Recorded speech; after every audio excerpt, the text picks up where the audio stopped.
Hello, I am विवेक और मैं बहुत इंटरेस्टिंग चीज़ लेके आया हूँ आप लोगों के लिए। बहुत सारे बच्चे थे, उनकी आ रही थी कि सर आप वीडियोस बनाइए, थोड़े से उनको प्रॉब्लम आ रही है कुछ टॉपिक्स को लेके।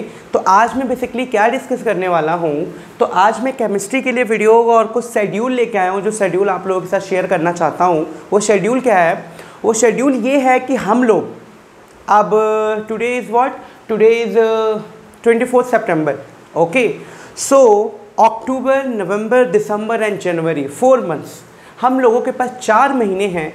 और इन 4 महीने में कैसे इस पूरे सिलेबस को कवर अप करें, ये जो वीडियो मैं बना रहा हूँ ये दोनों स्टूडेंट्स के लिए है। उनके लिए भी है जो स्कोर करना चाहते हैं more than 95% marks, more than 97% marks, और उन बच्चों के लिए भी है जो चाहते हैं कि केमिस्ट्री समझ नहीं आ रही हम लोगों को, लेकिन फिर भी इसमें मार्क्स तो लाना है।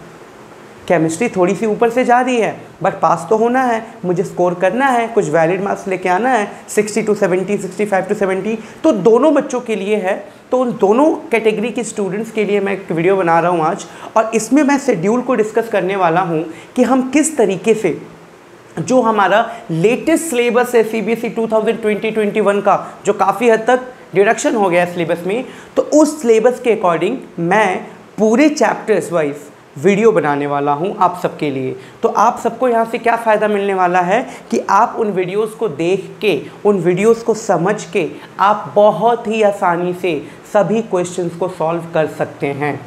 ठीक है, तो हमारा एम क्या रहेगा कि हम ऐसे कंटेंट को तैयार करें। देखो बहुत सारे कंटेंट हैं, सब पढ़ रहे हैं, सब पढ़ा रहे हैं, सबको पता है, कोई मैं अलग से आपको नहीं पढ़ा दूंगा। लेकिन एक चीज़ जो अलग है वो क्या है कि मैं उन चीज़ों को कराने वाला हूँ जिन चीज़ों को आप बहुत ही आसानी से समझ जाएंगे, जिन चीज़ों को आप बहुत अच्छे से कमांड कर लेंगे। एक बार जिसको समझ जाएंगे उसको दोबारा रटने की ज़रूरत नहीं पड़ेगी। और सबसे महत्वपूर्ण और सबसे इम्पॉर्टेंट चीज़ कि वो सब चीज़ें ही बोर्ड में पूछी जाएगी, उससे एक वर्ड भी आगे नहीं पूछा जाएगा। तो ये दोनों बच्चे कर सकते हैं जो ज़्यादा मार्क्स भी स्कोर करना चाहते हैं, या जो स्टूडेंट एवरेज स्टूडेंट है वो चाहते हैं कि मुझे पेपर क्लियर करना है, मुझे एक डिसेंट मार्क्स स्कोर करना है 60 to 70%। तो मैं उन सबके लिए एक आज जो शेड्यूल बना रहा हूँ, और अभी आने वाले कुछ दिनों में वीडियोस अपलोड होने लग जाएंगी और हर चैप्टर वाइज आप लोगों को वीडियोस यहाँ पे मिलेंगी। तो चलिए स्टार्ट करते हैं कि कैसे कैसे सिलेबस है और क्या क्या चीज़ें हम लोगों को करनी है। तो बेसिकली अगर आप ध्यान से देखें तो जो हमारा फर्स्ट चैप्टर है, मैं सभी चैप्टर्स बता रहा हूँ और क्या क्या करना है ये भी बताना है। तो फर्स्ट चैप्टर है वो है द सॉलिड स्टेट। ओके, कि सॉलिड स्टेट की बात की जाए कि सॉलिड स्टेट क्या है, ये इसके अंदर से हमें क्या क्या पढ़ना है सॉलिड स्टेट के अंदर। तो देखो बहुत ही सिंपल चीज़, पहले मैं 3 चैप्टर्स के नाम लिख रहा हूँ, बड़े ध्यान से समझना। Solid state, solution, electrochemistry, electrochemistry, okay, and the last one is chemical kinetics,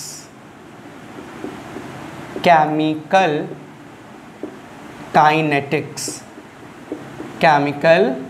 kinetics। Okay students, तो ये देखिए ये जो स्टार्टिंग के 4 चैप्टर्स हैं ना, ये हमारे लिए सबसे इंपॉर्टेंट चैप्टर हैं। कम मार्क्स के भी आएंगे, मैं बोल रहा हूँ अगर इनकी वेटेज कम भी हो गई, कुछ प्रॉब्लम भी हो गया कि मान लो पेपर में नहीं भी आया, फिर भी कम से कम 12 से 13 मार्क्स को कैरी करते हैं। ओके, और अगर अच्छे से आए तो ये 4 चैप्टर आपको 15 to 16 मार्क्स ईजिली दिला सकते हैं। 15 to 16 मार्क्स की बात हो रही है, बहुत ईजिली स्कोर कर सकते हो आप इन सिर्फ 4 चैप्टर्स को करके। और इन 4 चैप्टर में कुछ नहीं है, ये केमिस्ट्री का एक ऐसा पोर्शन है जिसमें आपको करने हैं न्यूमेरिकल्स। और वो न्यूमेरिकल्स नाम से मत घबराना, एकदम सिंपल न्यूमेरिकल्स हैं। 9th 8th तक मैथ्स पढ़े हो ना, 2 + 2 4, 4 + 2 6, just like that you have to apply formula and solve the numerical. Values को पुट करना है, न्यूमेरिकल सॉल्व, वैल्यू को पुट करना है, न्यूमेरिकल सॉल्व। कुछ भी ट्रिकी नहीं है इसमें, और जिस तरीके से मैं कराऊंगा उस तरीके से तो आपको बिल्कुल ट्रिकी नहीं लगेगा, और आप बोलेंगे कि न्यूमेरिकल्स को तो हम करके जाएंगे क्योंकि ये फिक्स है। हर साल क्वेश्चन इस पे आता है, सेम क्वेश्चन आता है, कुछ भी चेंज नहीं होता है इस पे क्वेश्चन कभी भी। तो ये आपको बड़े अच्छे से समझ आ रहा है कि क्या करना है। तो जो अपना सॉलिड स्टेट चैप्टर है, तो हम किसी भी चैप्टर को किस तरीके से करने वाले हैं, ध्यान से समझना। पहले एक दिन ट्राई करेंगे कि इसकी थ्योरी को कवर करें, दूसरे दिन इसके न्यूमेरिकल्स को कवर करेंगे, क्योंकि ये चारों के चारों चैप्टर्स, पूरे के पूरे 4 चैप्टर्स न्यूमेरिकल बेस्ड है, न्यूमेरिकल बेस्ड है, याद रखना आप। पूरे के पूरे 4 चैप्टर क्या है, न्यूमेरिकल बेस्ड। थ्योरी आती है, मैं मना नहीं कर रही से थ्योरी नहीं आती, बट थ्योरी इज़ ना ऑप्शनल पार्ट। थ्योरी हमेशा ऑप्शनल पार्ट में आएगी, और अगर आ भी गई तो ऐसा कभी नहीं हो सकता कि इसके साथ न्यूमेरिकल ना आए। न्यूमेरिकल बहुत इंपॉर्टेंट है। तो हम इन सभी चैप्टर को कॉन्सेप्ट वाइज पढ़ेंगे और साथ ही साथ न्यूमेरिकल्स भी कराऊंगा। तो मैं इस चैप्टर को ऐसे कराने वाला हूँ कि जल्दी से जल्दी कवर हो और जल्दी से जल्दी आपको समझ आए कि करना है क्या इसके अंदर, और जो कराऊंगा वही करना, आप उसी को करना है। उसके अलावा एक एक्स्ट्रा क्वेश्चन आपको नहीं करना है, और आप इजीली पास कर जाओगे। ठीक है, तो ये जो 4 चैप्टर रहेगा, इसमें कुछ भी नहीं, सॉलिड स्टेट में 1 से 2 फॉर्मूले याद रखने हैं बस। एक डेंसिटी का फॉर्मूला याद रखना है और दूसरा फॉर्मूला मेकिंग याद रखना है। देखिए सॉलिड स्टेट में इस बार मैग्नेटिक कैरेक्टर वाली चीज़ें जो है वो नहीं है। सेमीकंडक्टर, इंसुलेटर, पैरामैग्नेटिक, डायमैग्नेटिक, ये वाला पोर्शन कट ऑफ हो चुका है। तो मैग्नेटिक प्रॉपर्टी को तो सॉलिड स्टेट में पढ़ना नहीं है। तो क्या पढ़ना है सॉलिड स्टेट में? सॉलिड स्टेट में हम लोगों को सिर्फ पढ़ना है एक तो डेंसिटी वाला फॉर्मूला, एक तो पढ़ना है हम लोगों को डेंसिटी वाला formula, that is m into z upon a cube into Avogadro number. एक इस फॉर्मूले को याद करना है। 110% न्यूमेरिकल आएंगे ही आएंगे इस पे, 110% किस पे न्यूमेरिकल्स आएंगे, जरूर आएंगे। एक सेकेंड, ठीक है। तो इस पे न्यूमेरिकल्स 110% आने वाले हैं कि density is equal to m into z upon a cube into Avogadro number. Simple है, मॉलिक्यूलर मास है, z type of unit cell पढ़ेंगे। How can you find BCC, how can you find SCC, how can you find FCC, and a cube is a edge length, Na is a Avogadro number. तो इससे हर साल question आता है। तो पिछले साल तो था नहीं है सिलेबस में, पर इससे पहले जब भी रहा है हमेशा डेंसिटी पे क्वेश्चन आया हुआ है।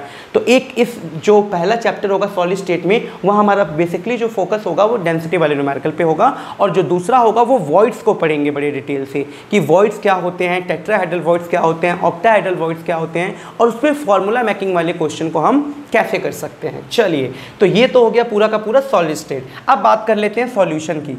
तो सॉल्यूशन के अंदर हमें क्या पढ़ना है? एक तो बेसिक चीज़ कंसंट्रेशन, कंसंट्रेशन को डिफाइन करना है कि चीनी को पानी में डाल दिया, कितना कंसंट्रेशन है, वही चीज़ करनी है। चीनी को पानी में डाल रहे हो, नमक को पानी में डाल रहे हो, जस्ट फाइंड कंसंट्रेशन। मोलैरिटी क्या है, मोलैलिटी क्या है, मोल फ्रैक्शन क्या है, सबको कवर करने वाले हैं हम लोग। ओके, तो ये चीज़ हो जाएगी हमारी। दूसरी चीज़ जो सबसे इंपॉर्टेंट है, हर साल जिस पे क्वेश्चन आते हैं बच्चे, वो है कॉलिगेटिव प्रॉपर्टीज़। कॉलिगेटिव प्रॉपर्टीज़, ये सबसे इम्पॉर्टेंट है कि कॉलिगेटिव प्रॉपर्टीज़ से आप क्या समझते हैं। तो ये कॉलिगेटिव प्रॉपर्टीज़ क्या होगा बच्चे? बेसिकली हमारे पास 4 कॉलिगेटिव प्रॉपर्टीज़ होगी, that is elevation in boiling point, okay. Second होगा depression in freezing point, third होगा ऑस्मोटिक प्रेशर, एंड फोर्थ होगा हम लोगों का relative lowering in vapour pressure. हम सबको डिस्कस करने वाले हैं 1 by 1। तो अभी यहाँ पे सिर्फ इंट्रोडक्शन दे रहा हूँ, मैं कुछ भी करा नहीं रहा हूँ, बस बता रहा हूँ कि क्या पढ़ने वाले हैं। और एक चीज़ और बताऊँ सबसे इंपॉर्टेंट, सॉल्यूशन में से किसी का कुछ मिस भी हो जाता है ना, लेकिन बस ये 4 टॉपिक कर लो, बस ये 4 टॉपिक हर साल क्वेश्चन आए पड़े हैं इससे, हर साल। और कितने नंबर दे जाएगा? 3 से लेके 5 नंबर तक के क्वेश्चन आ जाते हैं। 5 नंबर में क्वेश्चन आ जाता है, find the elevation in boiling point, depression in freezing point, के साथ छोटा सा 1 नंबर का क्वेश्चन और चिपका देगा, और कुछ भी नहीं। तो ये 4 टॉपिक इतने इंपॉर्टेंट है और इतने आसान तरीके से मैं तुम्हें कराऊंगा कि तुम लोग सारे क्वेश्चंस को सॉल्व कर लोगे। तो ये टॉपिक एकदम फीड कर लो अपने माइंड में कि ये तो करना ही करना है। सॉल्यूशन में मैं अगर कुछ और करूँ ना करूँ, बट ये तो करने वाला हूँ। तो ये 4 टॉपिक को हम बहुत इंपॉर्टेंट तरीके से करने वाले हैं। ओके, तो आई होप यहाँ तक आपको बिल्कुल अच्छे से समझ आ रहा होगा कि सॉल्यूशन के अंदर हम लोगों को क्या करना है। और लास्ट में थोड़ा सा हम लोग इसके अंदर क्या पढ़ेंगे, देखिए वेंटो फैक्टर वाला टॉपिक इस बार कट हो चुका है, तो उसको हमें करना नहीं है। तो एजेट्रॉप्स करना नहीं है। तो जो ये सब इंपॉर्टेंट टॉपिक थे कि पहला पढ़ेंगे concentration and way of defining concentration, और सेकंड प्रॉपर्टीज है कॉलिगेटिव प्रॉपर्टीज। इसके अलावा हम लोगों को इसके अंदर कुछ भी नहीं पढ़ना है। सोचिए कितना सिंपल चैप्टर है ये, कराऊंगा तो और मज़ा आएगा। अब चलें आगे। इलेक्ट्रोकेमिस्ट्री के अंदर कि ये इलेक्ट्रोकेमिस्ट्री के अंदर क्या क्या करना है भाई। तो चलिए इलेक्ट्रोकेमिस्ट्री देख लेते हैं एक बार। तो इलेक्ट्रोकेमिस्ट्री जो है ना हम लोगों का, ये रहा, दिस इज इलेक्ट्रोकेमिस्ट्री, बहुत इंटरेस्टिंग। इसको 3 पार्ट में क्लासीफाई कर दीजिए। पहला इलेक्ट्रोकेमिकल सीरीज, इलेक्ट्रोकेमिकल सेल की बात करते हैं पहले, इलेक्ट्रोकेमिकल सेल। दूसरा क्या पढ़ना है भाई, इलेक्ट्रोलिटिक सेल पढ़ लेंगे थोड़ा सा, इलेक्ट्रोलिटिक सेल। और लास्ट में थोड़ा सा हम लोग पढ़ लेंगे कंडक्टेंस एंड कंडक्टिविटी। तो इन सब चीज़ों को पढ़ना है बस, और तो कुछ पढ़ना है नहीं इसके अंदर। इलेक्ट्रोकेमिकल सेल के अंदर हम लोग पढ़ेंगे नर्स्ट इक्वेशन। नर्स्ट इक्वेशन हर साल 3 नंबर का क्वेश्चन तैयार है नर्स्ट इक्वेशन के ऊपर, हर साल 3 मार्क्स का क्वेश्चन आता है नर्स्ट इक्वेशन के अंदर। हम इसके अंदर पढ़ेंगे कैसे ट्रिक के थ्रू हम फाइंड आउट करेंगे how to find EMF of the cell, voltage of the cell. अरे बैटरी बना रहे हो तो बैटरी का वोल्टेज पता करना है, और क्या करना है। तो कोई भी बैटरी बनाते हैं तो उस बैटरी का वोल्टेज कितना होगा, 12 वोल्ट, 10 वोल्ट, 2 वोल्ट, 3 वोल्ट क्या है, तो वो पता करेंगे नर्स्ट इक्वेशन से। सब कुछ प्रैक्टिकल है, कुछ भी हाइपोथेटिकल नहीं है। तो नर्स्ट इक्वेशन के थ्रू हम पता करेंगे कि हमें अगर बैटरी बनाना है तो उस बैटरी की वोल्टेज क्या होगी, किन किन फैक्टर्स पे वो डिपेंड करेगा, पता कर लेंगे नर्स्ट इक्वेशन से। इलेक्ट्रोलिटिक सेल में पढ़ेंगे। अरे इलेक्ट्रोकेमिकल सेल क्या था वो बताना भूल गया। इलेक्ट्रोकेमिकल सेल था a device which converts chemical energy into electrical energy. जो केमिकल एनर्जी, सेल होता है, सेल बैटरी जो रिमोट में लगता है, टीवी और क्या बोलते हैं, टीवी रिमोट, और आप वॉचेस में लगाते हो, तो जो भी बैटरी केमिकल एनर्जी को इलेक्ट्रिकल एनर्जी में कन्वर्ट कर दे उसी को बोलते हैं इलेक्ट्रोकेमिकल सेल, और कुछ नहीं है इसके अंदर। और वो बैटरी जो बनाएंगे उसकी वोल्टेज निकाल लेंगे, कितना वोल्टेज है कितना नहीं है, इसीलिए इंपॉर्टेंट है नर्स्ट इक्वेशन। सेकेंड आ जाती है इलेक्ट्रोलिटिक सेल पे। कुछ रिएक्शंस ऐसे होती हैं जो इलेक्ट्रिसिटी चाहिए उनको, तभी वो रिएक्शन हो पाएंगी। तो ऐसी रिएक्शन यानी the reaction which require electricity for their reaction to takes place is known as electrolytic cell.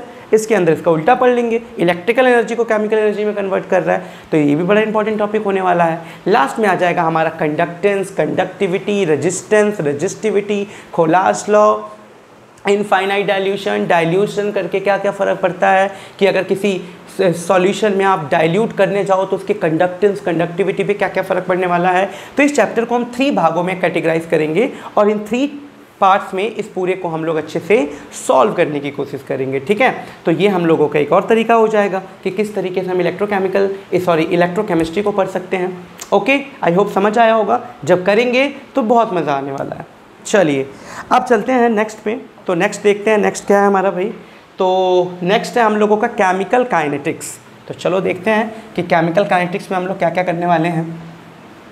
तो ये जो केमिकल काइनेटिक्स है ना, केमिकल काइनेटिक्स, इसके अंदर हम लोग बेसिकली केमिकल काइनेटिक्स के अंदर पूरा का पूरा न्यूमेरिकल बेस्ड है। रेट ऑफ इक्वेशन को पढ़ेंगे, ठीक है। रेट कैसे निकालते हैं, तो रेट ऑफ इक्वेशन पढ़ेंगे।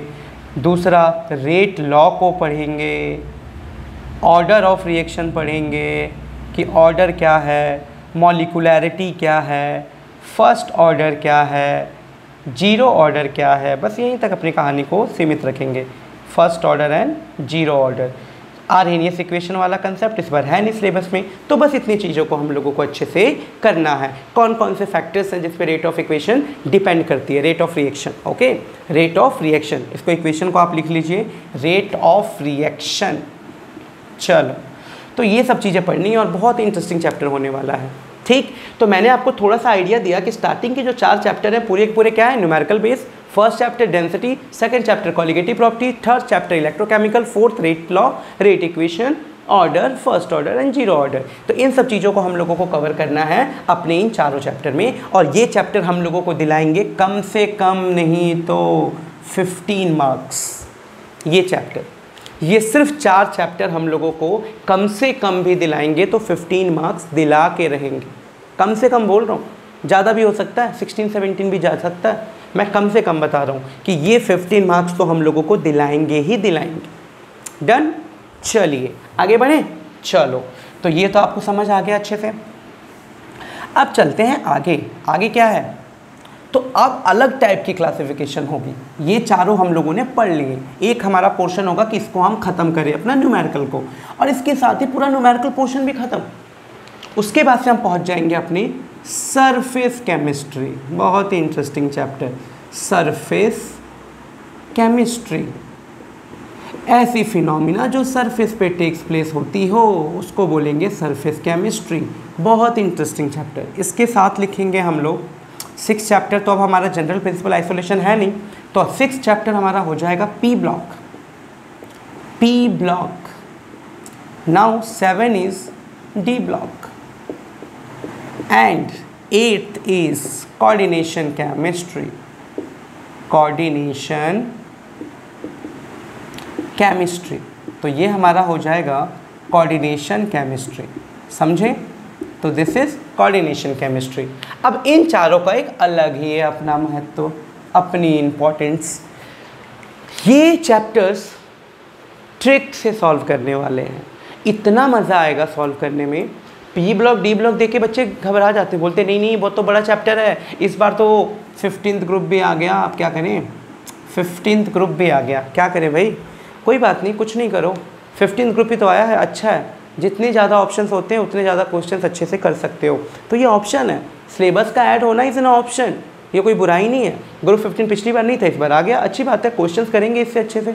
चलो, तो पी ब्लॉक और डी ब्लॉक और कोऑर्डिनेशन केमिस्ट्री, ये तीनों के तीनों चैप्टर ना एक दूसरे से इंटर रिलेटेड है।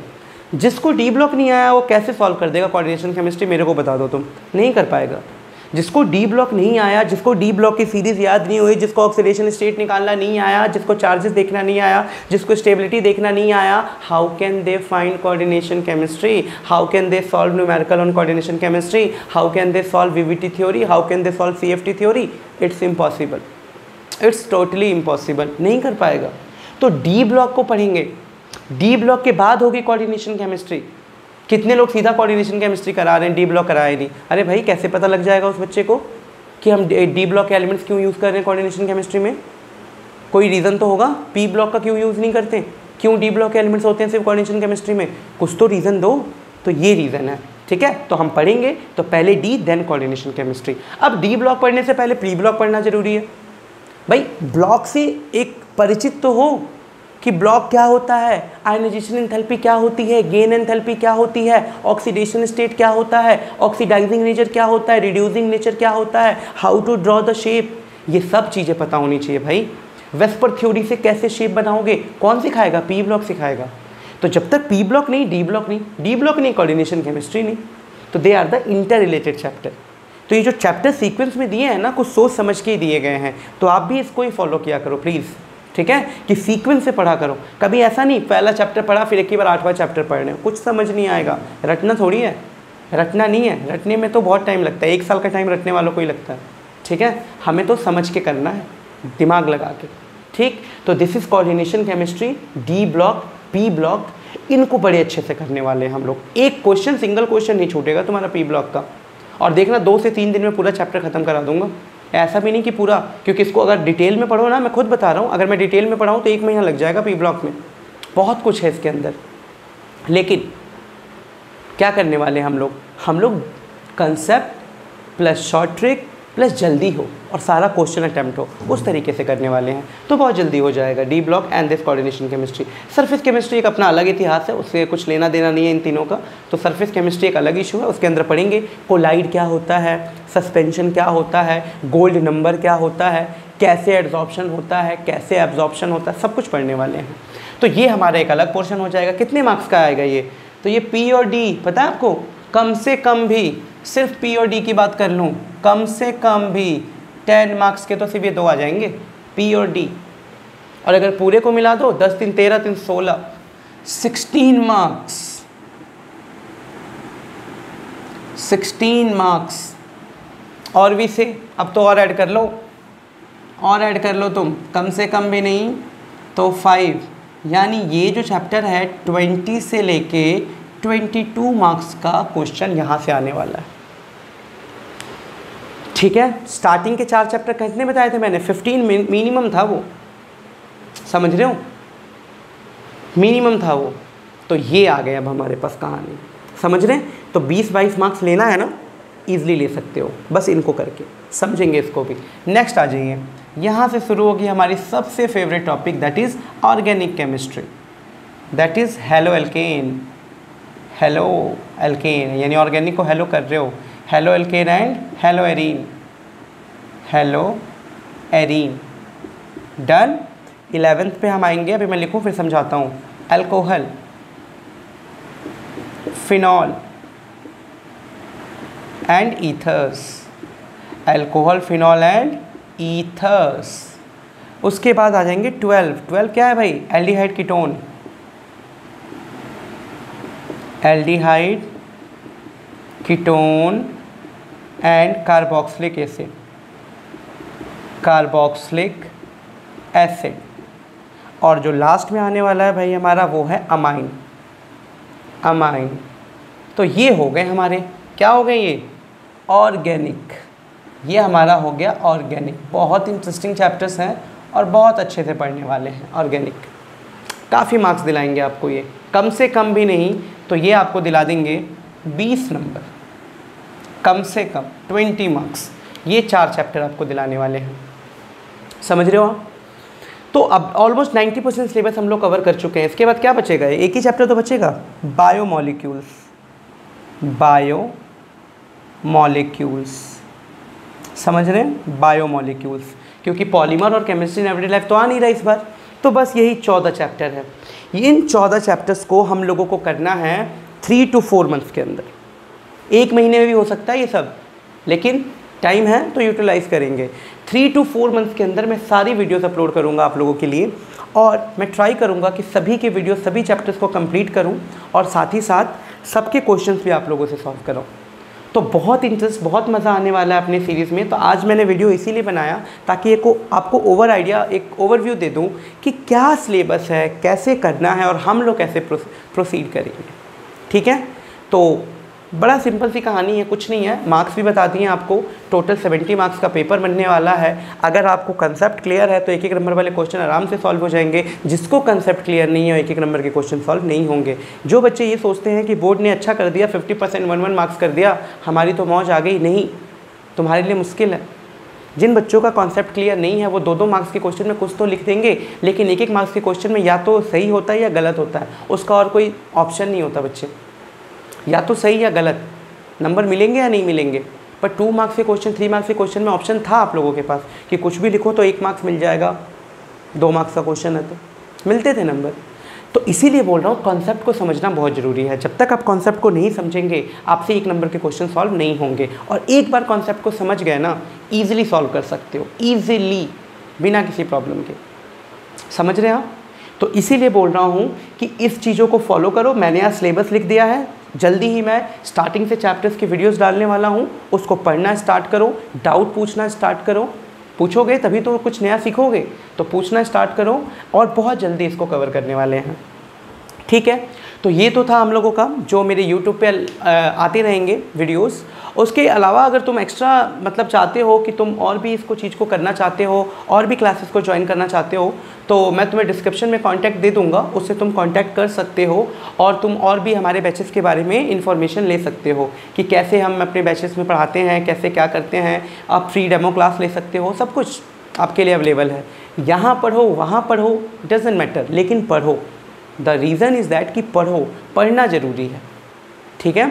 तो जो बच्चे यहाँ कवर करना चाहते हैं, बहुत जल्दी वीडियोस आने वाली हैं, सभी चैप्टर को कवर करेंगे। और जो ऐसे हमारी क्लासेस को देखना चाहते हैं तो डिस्क्रिप्शन में उसके लिए मैं डिटेल डाल दूंगा, आप वहाँ से हमारी क्लासेस के बारे में इंफॉर्मेशन ले सकते हैं, कॉन्टैक्ट कर सकते हैं, डेमो क्लासेस ले सकते हैं, उसमें कोई प्रॉब्लम नहीं है। और जो बच्चे चाहते हैं कि हमें यहाँ से पढ़ना है, मोस्ट वेलकम, वो यहाँ से भी सिलेबस को कर सकते हैं, कोई इशू नहीं है। ठीक है? तो आई होप आप लोगों को ये अच्छा लगा होगा। अगर कोई भी सजेशन, कोई भी फीडबैक हो तो आप बिल्कुल कमेंट करें, उसमें और भी जो भी होगा कुछ चीज़ तो उसको भी ऐड ऑन करेंगे। ओके, टिल टेक केयर और अच्छे से आप पढ़िए, बिकॉज 4 महीने रह गए हैं और इस बार तो 90% आने ही वाला है। इस बार नहीं आएगा तो कब आएगा?